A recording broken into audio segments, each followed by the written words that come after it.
Si vous avez un jour allumé une télé, vous avez dû tomber sur ce fameux monsieur chauve qui parle d'économie.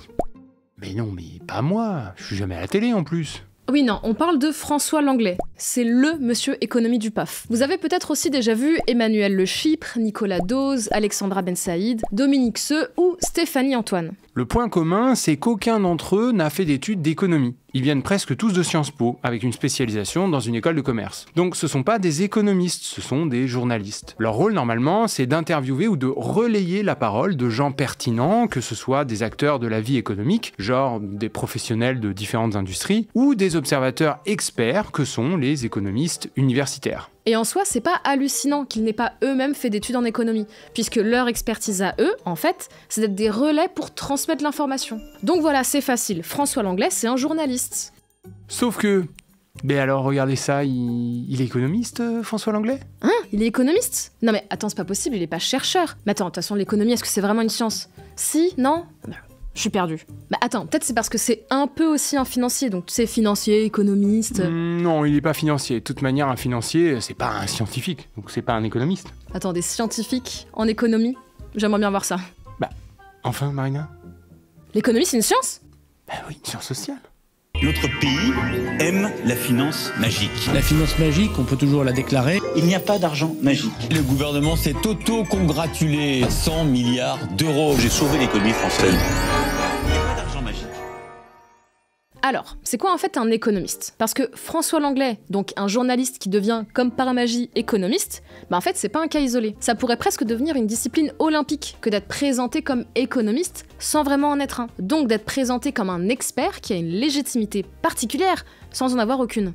Par exemple, Charles Gave, c'est un mec qui a certes l'équivalent d'un master en économie, mais qui a surtout fait carrière et fortune dans la gestion d'actifs, donc dans le fait de placer l'argent des autres. Charles Gave est donc avant tout un financier multimillionnaire. Il a aussi monté une boîte qui fait de l'analyse financière, on peut rajouter que c'est un entrepreneur. Il est également essayiste, puisqu'il a écrit un bouquin sur Jésus, comme quoi ça aurait été lui le premier capitaliste. Tu parles, Charles. À quoi ressemble cette bouffonnerie ? Pas sûr que les historiens de l'économie valident ça, mais enfin voilà, ce livre existe. Bref, financier, multimillionnaire, entrepreneur et essayiste, aucun de ces qualificatifs n'est un synonyme de économiste. Pourtant, ça n'empêche pas des médias de le présenter comme tel, comme par exemple sur Thinkerview. J'ai remarqué que les gens ne racontaient que des bêtises, donc j'ai décidé de faire les recherches moi-même. Et puis au bout d'un certain temps, il y a un certain nombre de gens qui ont été d'accord pour me payer pour expliquer ce que je pensais, ce que j'ai trouvé absolument miraculeux. Sauf que voilà, un économiste, c'est avant tout un chercheur. Ou alors c'est un expert qui peut travailler pour une entreprise ou une organisation quelconque, mais qui s'appuie sur la recherche en économie pour analyser une situation ou une actualité donnée.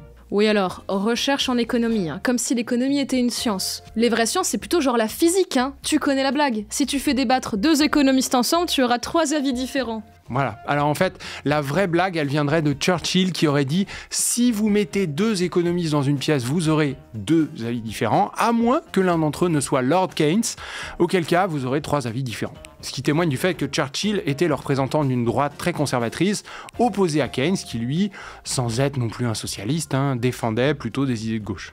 Oui, mais voilà, tu vois, non seulement les économistes ne sont pas d'accord entre eux, mais en plus, ils défendent des idées politiques, hein. Ils sont de droite ou de gauche. Alors que les physiciens, si t'en mets 2 dans une pièce, tu obtiens un seul avis, un seul résultat, celui de la vérité vraie, ni de droite ni de gauche.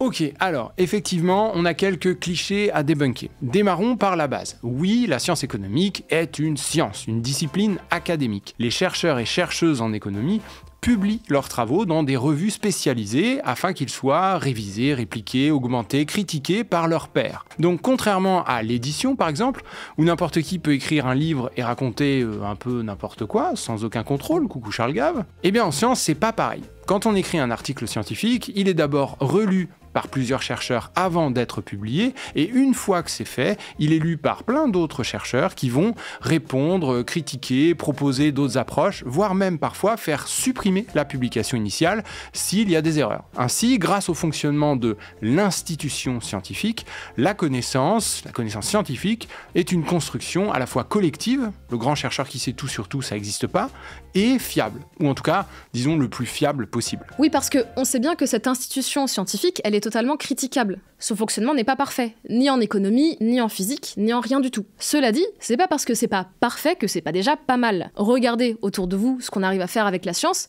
c'est quand même pas mal. Bon, maintenant, la science économique est une science sociale, comme la sociologie, l'anthropologie, l'histoire, la psychologie, etc. Ce sont des sciences qui étudient les interactions entre les individus et leur environnement. Donc, évidemment, non, l'économie n'est pas la physique. Étudier les interactions entre des particules, des atomes, des quarks, etc., dont le fonctionnement est déterminé par les lois de la nature, c'est pas la même chose qu'étudier des interactions entre des êtres humains dotés d'une conscience. Les êtres humains font des choix. Un jour, ils choisissent comme ci, un autre comme ça, et puis ils choisissent pas tous pareil en même temps. Et puis, leur environnement est fait de réglementations, d'institutions, d'éléments culturels qui changent en permanence. Bref, désolé pour les admirateurs de la physique et de leurs super résultats très carrés, mais l'économie est hautement plus complexe que les histoires d'atomes.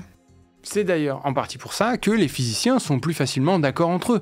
Ils ont fini par trouver un modèle qui fonctionne bien, qui donne des résultats. Les économistes, eux, cherchent encore la bonne approche, si tant est qu'elle existe. C'est pas pour rien qu'il y a plein d'écoles de pensée en économie. Chaque école a sa méthode de recherche, sa manière de simplifier le réel et de mettre en évidence les causes et les conséquences. Est-ce que la hausse des salaires provoque une hausse de la consommation? Ou est-ce qu'au contraire, c'est la hausse de la consommation qui, parce qu'elle rapporte plus aux entreprises, leur permet de monter les salaires? Mais comment financer la hausse des salaires sans qu'on ait déjà une hausse de la consommation? Et si on choisissait l'autre côté, comment financer la hausse de la consommation sans hausse des salaires? Alors on pourrait essayer l'un ici et l'autre là-bas et voir ce qui se passe, mais évidemment, selon le contexte politique et culturel, un résultat observé à un endroit ou à une période donnée n'aura pas forcément le même effet dans un autre pays ou une autre époque. Vous voyez un peu le bordel ? C'est en partie pour ça qu'on a l'impression qu'en économie, on ne sait pas grand-chose. Mais si on y regarde de plus près, c'est peut-être les questions qu'on pose aux économistes qui ne vont pas. D'abord, on peut leur poser des questions d'ordre descriptif. Par exemple, comment fonctionne la Banque Centrale Européenne, la BCE? Là, vous obtiendrez un consensus, sans aucun souci. C'est-à-dire que peu importe le nombre d'économistes experts de la question que vous mettez dans la salle, vous obtiendrez une seule réponse. Parce que la Banque Centrale Européenne fonctionne d'une manière que l'on peut tout à fait décrire objectivement. Mais vous pouvez aussi leur demander comment devrait fonctionner la BCE. Donc une question d'ordre prescriptive, sur ce qui devrait être plutôt que sur ce qui est. Alors là, forcément, il va y avoir une discussion. Chacun va argumenter selon ses références historiques, ses modèles d'institutions favorites et surtout selon les objectifs politiques qu'il ou elle estime prioritaires. Donc à la fois vous aurez un avis d'expert sur le sujet, ce qui est clairement utile, mais à la fois vous leur posez une question très large et d'ordre politique. Donc ça semble logique que vous obteniez plusieurs sons de cloche. Et si vous commencez à leur demander quels vont être les effets de l'action de la BCE sur l'économie française dans 6 mois, alors là, vous entendez une prédiction. Et pour prédire, il faut forcément modéliser le fonctionnement de l'économie. Et là, dès qu'il faut modéliser un truc aussi compliqué que toute l'économie française, tout le monde n'est pas d'accord, et il y a de bonnes raisons à ça. D'abord parce que, comme on l'a dit, l'économie est faite d'êtres humains qui font des choix. Choix de consommation, de carrière, de vie, choix politiques, etc. Modéliser l'économie tout entière revient à mettre en équation les êtres humains. Comme si une seule équation mathématique pouvait prédire le comportement de tous ces gens. Vous imaginez bien que ça va pas faire consensus. Il y a ceux qui pensent que cette équation est nécessairement fausse ou trompeuse, ceux qui pensent qu'il faudrait plusieurs équations pour plusieurs types de gens, ceux qui sont pas d'accord sur les types de gens. Est-ce qu'on les catégorise en fonction de leurs revenus, de leur genre, de leurs études, de leur penchant politique? Tout est possible. Aujourd'hui par exemple, la théorie économique standard, dite néoclassique, a été construite sur l'hypothèse d'un être humain égoïste, le fameux Homo economicus. Il n'a qu'une seule idée en tête, s'enrichir. Et donc, les modèles macroéconomiques les plus répandus portent en eux cette hypothèse d'un humain égoïste et avare. Mais on aurait pu chercher à construire des modèles conçus sur la base d'êtres humains de type animaux sociaux, altruistes, qui visent la collaboration plutôt que la concurrence. Et là, vous allez peut-être vous dire, mais pourquoi on ne choisit pas tout simplement le modèle qui prédit le mieux ? Celui qui donne les meilleurs résultats. Si le modèle avec les gens altruistes prédit mieux que celui avec les gens égoïstes, on dégage l'égoïsme et on base tout sur l'altruisme. Problème résolu. Répondre à ça pourrait nous emmener très très loin. C'est tout l'enjeu d'une autre science, l'épistémologie, qui cherche à répondre à la question comment faire de la bonne science. Pour essayer de vous faire comprendre à quel point on peut se prendre la tête sur ce sujet, prenons l'exemple de la corrélation qui n'est pas toujours causalité. Vous avez un site internet qui s'appelle Corrélation suspicieuse, qui recense tout un tas de trucs qui bougent ensemble alors qu'ils n'ont rien à voir. Par exemple, regardez-moi ça. 2 belles courbes qui montent et descendent en même temps. On se dit qu'elles doivent être connectées d'une manière ou d'une autre, que l'une doit entraîner l'autre. Sauf que, en noir, c'est la popularité du mème Why You Know sur Internet. Et en rouge, c'est le nombre d'employés de banques dans l'état du Nebraska aux États-Unis. Quel rapport ? Aucun rapport. C'est pas parce que ça bouge pareil que c'est forcément connecté d'une quelconque manière. C'est pas parce qu'il y a corrélation qu'il y a forcément causalité. Et c'est pour ça qu'un modèle qui bouge pareil que le réel n'est pas forcément un bon modèle. Parce que peut-être qu'il bouge pareil que le réel par hasard. Et là, vous allez nous dire que depuis le temps qu'on utilise des modèles en économie, si c'était un hasard qu'il bouge pareil avec le réel, ce serait quand même un sacré hasard. Et à un moment donné, si ça fait des années que les deux sont corrélés, c'est bien qu'on a trouvé le bon modèle pour décrire comment marche le réel. Excellente remarque, on voit que vous connaissez votre sujet. Sauf que les modèles macroéconomiques sont reparamétrés en permanence pour continuer à coller au réel. En gros, la corrélation avec le réel disparaît très vite si on ne réajuste pas le poids des différentes variables, si on ne réajuste pas les coefficients des différentes notes, si vous voulez. Sauf que vous comprenez bien que si le modèle décrivait correctement le réel, il n'y aurait pas besoin de changer tout le temps le poids des variables. En physique, par exemple, la vitesse de la lumière dans un milieu donné, on la connaît, on a le chiffre, et il ne change jamais. Oui, mais en économie, c'est plus compliqué. Les gens changent, ils font des choix, ce sont pas des particules. Donc, s'il faut changer les paramètres des modèles macroéconomiques en permanence, est-ce que c'est parce que les gens changent, que les cultures et les normes évoluent, ou bien est-ce que c'est parce qu'on a un modèle complètement bancal qui colle au réel par pur hasard et auquel on s'accroche par simplicité, parce que c'est trop compliqué et coûteux de s'embêter à en trouver un autre? Et ben voilà, on n'a pas la réponse. Donc les économistes ne sont pas tous d'accord sur les différents modèles, ce qu'ils veulent réellement dire et sur la bonne manière de les utiliser.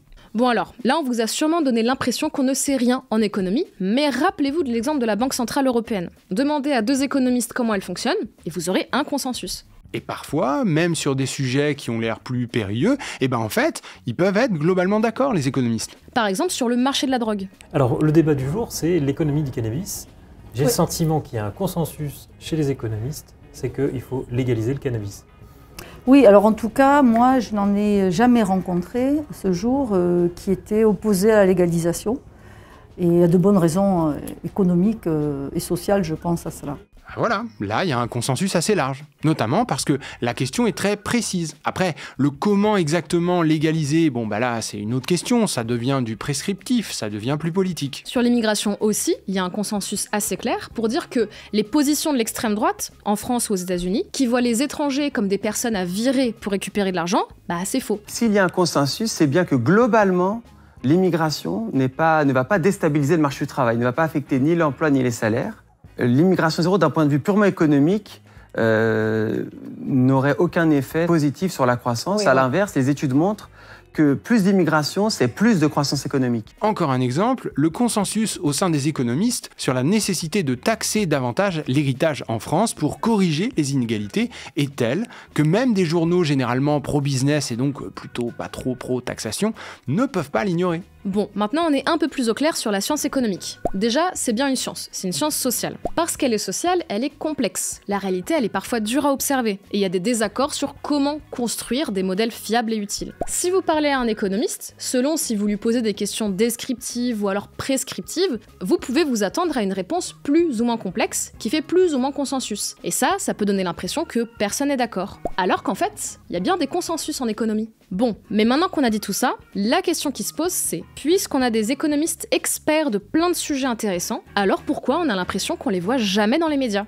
C'est nous qui délirons ou bien c'est hyper rare que la presse donne la parole à des chercheurs en économie ? Pour répondre, on peut s'appuyer sur les travaux de Michael Lenné, un vrai économiste, qui a cherché à chiffrer précisément à qui les médias donnent la parole pour parler d'économie. Dans son livre « L'économie vue des médias, anatomie d'une obsession morale », il nous apprend que 1. Effectivement, les économistes ne sont pas les plus invités dans la presse papier, mais aussi que 2.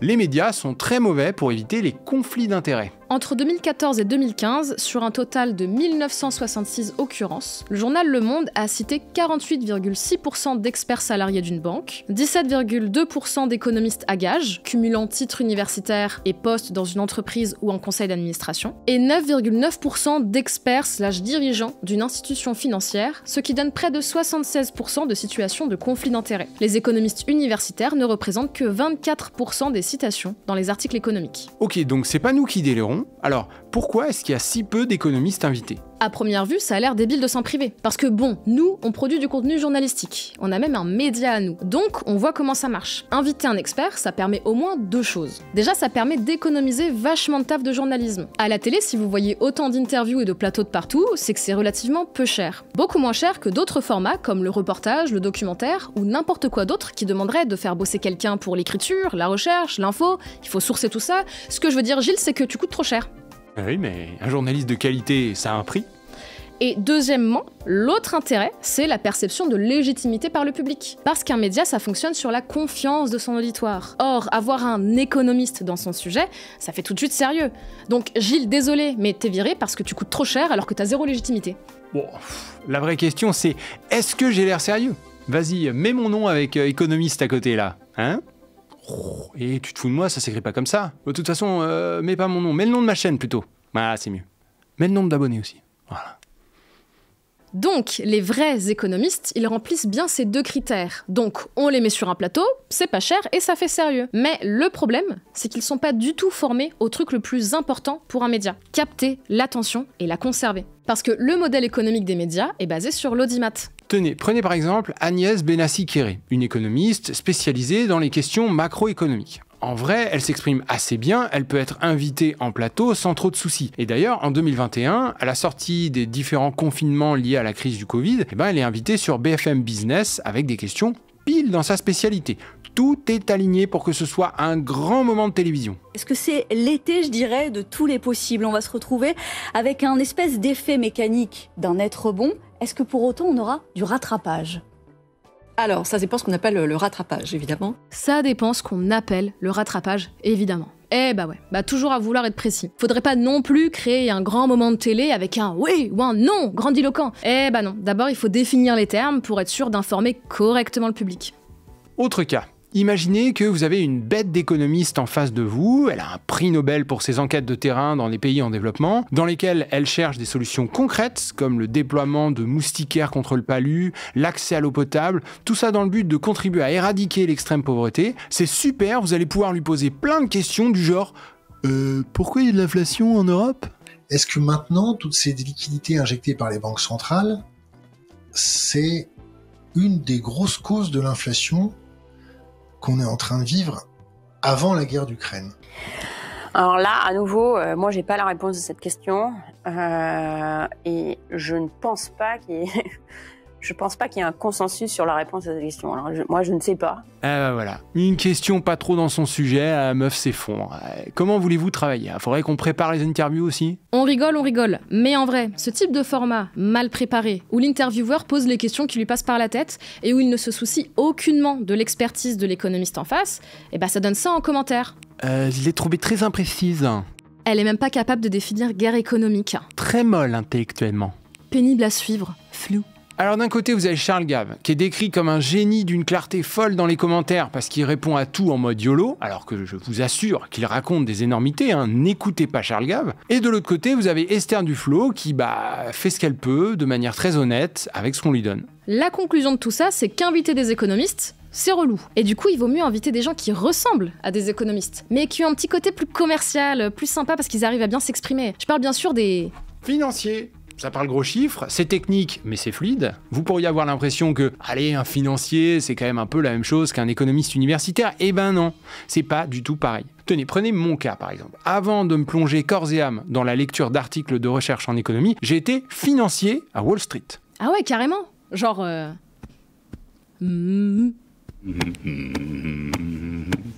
Avec moi.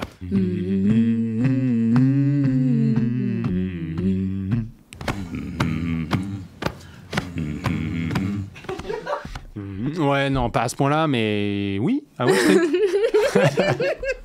Sauf que, en fait, je peux vous dire qu'à cette époque, j'étais à des kilomètres de comprendre quoi que ce soit au fonctionnement de l'économie. Même pour la partie uniquement plomberie financière, j'étais à côté de mes pompes par rapport à un économiste spécialisé en finance. À cause de la division du travail, un financier, c'est très souvent un expert de son petit pixel de spécialité. Seuls certains financiers ont les connaissances qui leur permettent de dézoomer un peu sans trop dire de conneries, et c'est pas du tout évident de savoir lesquels. En plus de ça, quand vous faites intervenir un financier pour parler d'économie, vous donnez la parole à un représentant du capital. Un financier, son rôle, c'est de faire fructifier l'épargne de ses clients. Donc son but, c'est plus de profits pour les entreprises privées et plus de dividendes. Un financier a un intérêt professionnel à ce que l'État privatise. Ça fait plus d'activités pour le privé, plus de chiffre d'affaires et donc plus de dividendes. Quand l'État n'augmente pas le SMIC, c'est génial aussi. Ça fait moins de salaires à verser, et donc là encore, plus de dividendes pour les clients. Et puis attention à ne pas tout interpréter par le prisme de la finance et de ses codes. Certains financiers, ou mieux des économistes académiques spécialistes de la finance, ont une très bonne compréhension générale de ces arcanes. Et oui, c'est important de comprendre tout ça, parce que la finance joue un rôle important dans le fonctionnement de l'économie. On peut la voir comme un genre de plomberie remplie d'argent qui irrigue tout. Cela dit, l'économie ne se réduit pas à la finance, loin de là. Elle est d'abord la science de la coopération entre les individus, dans le but de produire des richesses. La coopération n'a pas toujours besoin de passer par l'argent, et la richesse n'est jamais l'argent. La richesse, c'est ce qui est produit dans les champs, les usines, les bureaux et les foyers. Attention à ne pas tout résumer à des ratios de rentabilité et à des milliards d'euros. Donc les médias aiment les financiers et les banquiers pour parler d'économie. Ça permet d'inviter des gens qui peuvent donner une esthétique d'expertise et qui souvent, si on prend des profils qui sont aussi un petit peu des commerciaux, savent bien s'exprimer. Bon, les financiers, c'est pratique, mais ils passent pas pour tous les sujets non plus. Puis il faut pas abuser parce que ça pourrait finir par se voir. Mais dans ce cas, pas de souci. Il existe une autre astuce pour donner l'illusion de l'expertise. Il suffit de fabriquer des économistes. Cette fois, allons faire un tour du côté des échos. Ici, Nicolas Bouzou est présenté comme économiste. Et plus récemment, sur C'est ce soir, il apparaît à côté d'Arnaud Aurin et d'Alice Ekman. Là aussi, il est présenté comme économiste. Tout va bien, on a donc plusieurs économistes et chercheurs sur le plateau pour un beau débat à rameuse égale, sur un beau sujet aussi, droit de douane. Est-ce la fin du libéralisme? Sauf que, attends, Nicolas Bouzou, il est économiste de quoi lui déjà? Alors, Arnaud Aurin, on a déjà parlé de lui dans notre vidéo sur la fin du néolibéralisme. Il a écrit un bouquin ultra sourcé sur ce sujet. Il a fait des études d'économie, il a enseigné l'économie, il est spécialiste dans l'histoire économique, donc il a une existence académique. Et dans cette émission de C'est ce soir, on est carrément dans son sujet. Sur ce plateau, on a aussi Frédéric Hensel, un géopolitologue, qui n'est pas une référence totale, mais bon, docteur en géopolitique, spécialiste des relations internationales, on est dans le sujet. Et enfin, on a une analyste de la Chine, donc Alice Ekman, docteur en relations internationales, qui a bossé à l'IFRI et dans des universités chinoises, coréennes et taïwanaises, bref, expertise solide et avérée. Et au milieu de tout ça, notre Nico Bouzou, qui obtient le titre d'économiste, mais c'est marrant, j'arrive toujours pas à le replacer dans sa spécialité, là. C'est quoi? On n'a qu'à vérifier sur Google Scholar. Alors, la blockchain, l'innovation, des bouquins, un truc sur le management. Je vois pas le lien avec le sujet de l'émission, là. Puis ça ressemble pas à des publications scientifiques, tout ça. Et oui, c'est parce que Nicolas Bouzou est prof de management, ce qui n'a rien à voir avec l'économie, et également le fondateur d'un cabinet de conseil aux entreprises. Alors, dit comme ça, on pourrait croire que c'est du sérieux. Mais il faut savoir que le dit cabinet est connu pour avoir pondu une étude sur Uber, payée par Uber, pour dire que Uber est vachement positif pour l'économie française. S'en est suivi un scandale, Le Monde avait titré « Universitaires ou lobbyistes, des économistes rattrapés par leur contrat avec Uber ». On est effectivement très loin de la rigueur académique. Oh bah non, mon Nico, là, qu'est-ce que t'as fait?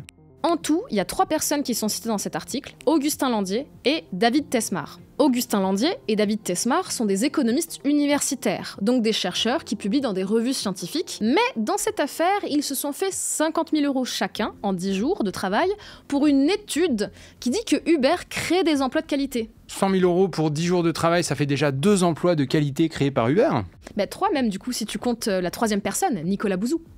3 emplois, là, on a résolu le problème du chômage. On est clairement face à un problème éthique. Peut-on à la fois être qualifié d'économiste universitaire, donc de chercheur, et être payé pour publier une étude dont la conclusion a été achetée d'avance? Évidemment non.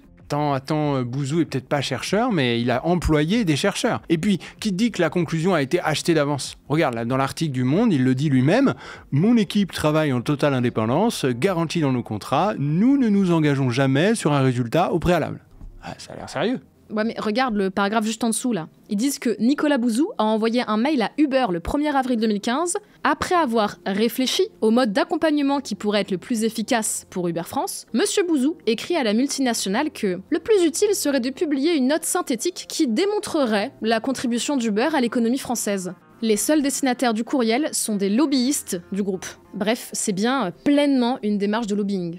Ouais, mais ça a été envoyé le 1er avril. Ça devait juste être une blague.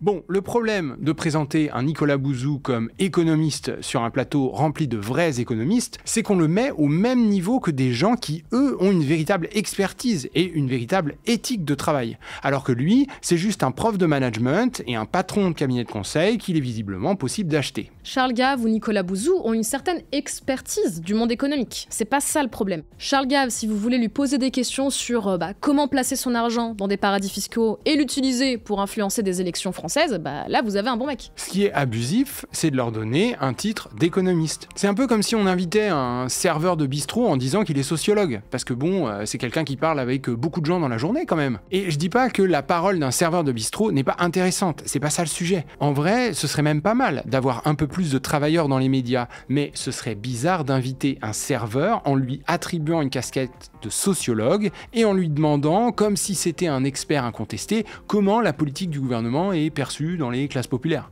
Donc, vous voulez une émission avec des phrases chocs et des avis tranchés. Comme les vrais chercheurs, c'est pas le meilleur plan, vous pouvez fabriquer des économistes à base de financiers ou de lobbyistes remplis de conflits d'intérêts. Mais si vous en avez pas sous le coude, ou que vous voulez juste un segment de 2 minutes pour expliquer un truc, vous pouvez compter sur vos journalistes économiques préférés pour faire des chroniques. Ceux qu'on fait Sciences Po, là, vous vous souvenez? Le souci, c'est que Michael Lenné, dans son étude, a identifié dans la bouche des journalistes spécialisés des tas de clichés complètement faux répétés ad nauseam. Alors il y a trop de dépenses publiques, les 35 heures c'est pas compétitif, et les chômeurs sont des feignants qui cherchent pas de boulot, et il y a trop de régulation, et la banque centrale fait n'importe quoi, et le code du travail c'est l'enfer.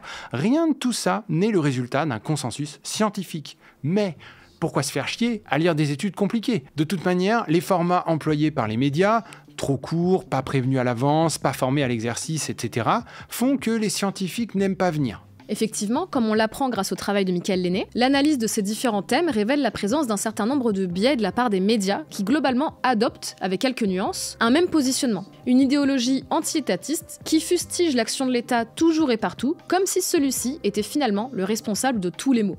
Et également, d'une part, ils érigent souvent ce qui relève d'un discours commun et dominant, une doxa, en discours courageux ou de vérité, ce qui leur permet de disqualifier les opposants à ces idées. Ces derniers refuseraient de voir la vérité en face parce que celle-ci serait taboue. D'autre part, ils donnent peu la parole aux théories plus critiques, de sorte que certains sujets sont absents du traitement médiatique de l'actualité économique. Donc on avait bien dit déjà que l'économiste est une discipline compliquée, où il n'est pas toujours évident de savoir ce que l'on sait vraiment. Mais si vous ajoutez à ça tout ce qu'on vient de décrire, avec de faux économistes ou soi-disant experts dans tous les sens, alors là ça devient super confusant quoi.